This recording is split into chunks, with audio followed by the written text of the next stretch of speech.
кешке өзіміздің видеомызды түсіретін боламыз. Және бүгін ғана емес, осы күнде түсіретін боламыз. Әли ертегілер дегендерді күнде анашымызға оқып береді. Ол бір қызық, ұйықтап қаламыз ғой. Ол өте қызық ертегі, онымен көп нәрсе үйренесің, ол күшті ақпарат береді. Сондықтан біз оны сіздерге естірткіміз келеді. Және де одан күшті сіздерге пайдалы ақпарат бергіміз келеді. Қазір біз оны тыңдаймыз. Бастаймыз. Қайырлы түн балапандар. Оқитын кітабымыз Әлидің бастан кешкендері. Бұл кітапты біз ортасына кеп қалғанбыз. Бірақ сіздер үшін басынан бастаймыз. Рамазан қонақ. Әли үйдің ең кенжесі. Өткен жазда 4-ке толған еді. Балабақшаға барып, достарымен ойнап жүр. Бір күні анасы, бауырлары Рамазан келеді деп үйдің ішін тазалап, заттарды дайындап, өздері көптен кітап оқи бастады. Әли Рамазан деген өте білімді кісі болды ғой деп ойлады. Ол да өзінің кітапшаларын оқи бастады. Әпкесі мен ағасы әдемі күнтізбе жасады. Қызыл, жасыл, сары, түрлі түсті қарандаштармен күндерді белгілеп, Рамазаным, қош келдің деп қағазға жазып қойды. Сөйтіп Әлиге оқып берді. Әлидің анасына 8 наурызға жасаған ашық хат есіне түсті. Рамазан деген қадірлі қонақ болды ғой деп, ол да аға әпкесінен қалмай сурет сызды. Анасы көп тамақ пісіре бастады. Рамазан келеді, дайындап тоңазытқа сала берейін деді. Әкесі болса, Рамазан келеді, мен садақа беретін ақшаларды реттейін деді. Әли, Рамазан деген кісі ақша жинайды екен ғой деп, тиын тебендерін ол да жинай бастады. Енді бір күні ағасы, мен Рамазанды сағындым, ол да бізді сағынып, бұл жолы өте 10 күн ерте келе жатыр. Анашым солай емес пе дейді. Анасы ас үйден солай деген дауыс шықты. Әли одан сайын қызыға түсті. Бұл қонақ ерекше болды ғой деп ішінен ойлады. Қашан келеді екен, қашан көреді екен деп асыға күтіп жүрді. Бір күні үй іші кешке Рамазан келді деп одан сайын қызу дайындыққа кірісіп кетті. Әли түскі ұйқысынан тұра салып бөлме-бөлмеге кіріп, құтты қонақты іздеп жүрді. Бірақ ешкім жоқ.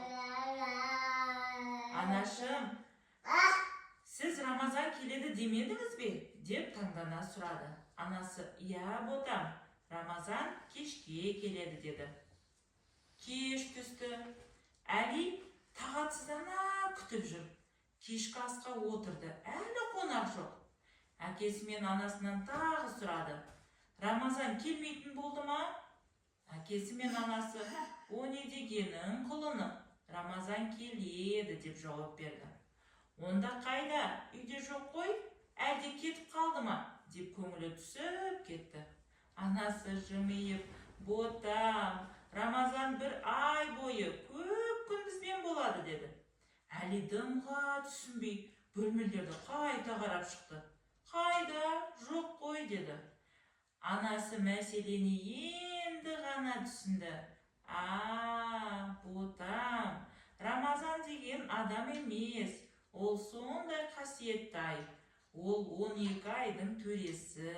Ол айда бізге Алла ораза ұстауды, таң атқаннан кеш батқанға дейін ішіп жемеуді парыз еткен.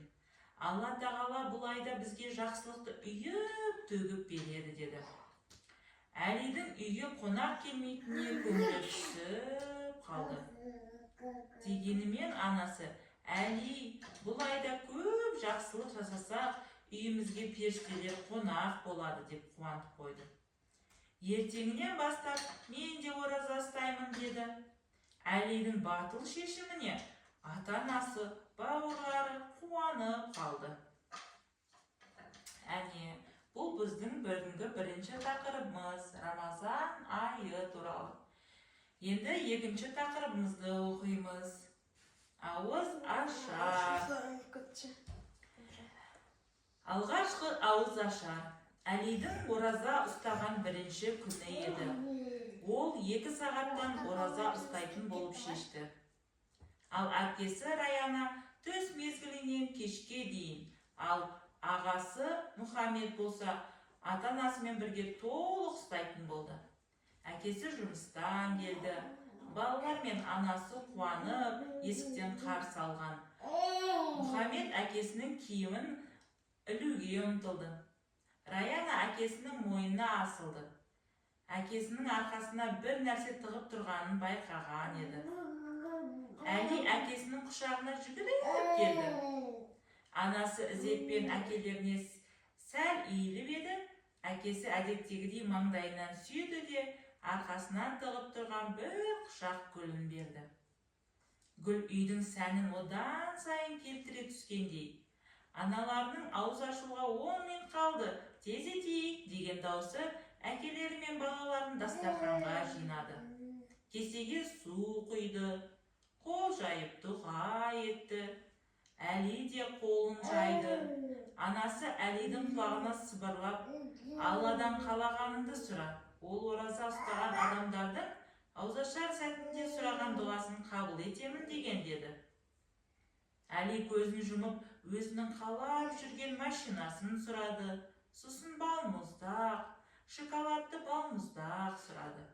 Көзін ашып, ата-анасы бауырларын күтті. Бисмилля деп су ішкен. Құрма жеді, жеміс жеп алды, қарны қатты ашып кетті. Дәмді сорпаны да тауысқан болатын. Үйіндегілер ақшам намазын оқуға тұрды.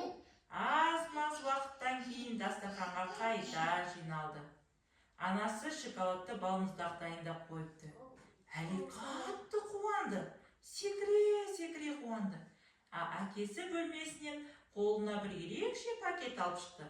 Балаларым, осы жылы бәріміз отбасымыз болып ораза ұстап жатырмыз. Мен оған өте қуаныштымын. Аналарымыз екеуміз дән ризамыз.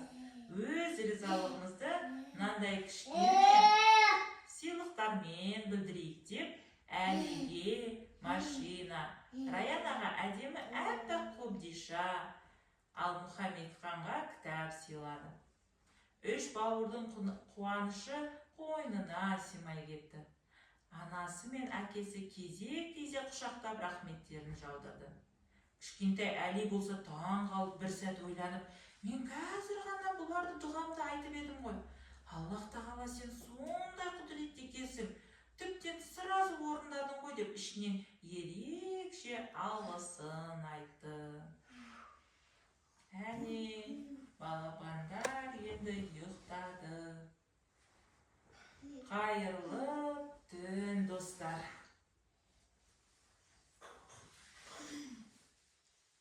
Енді ертегімізді ертең жалғастырамыз.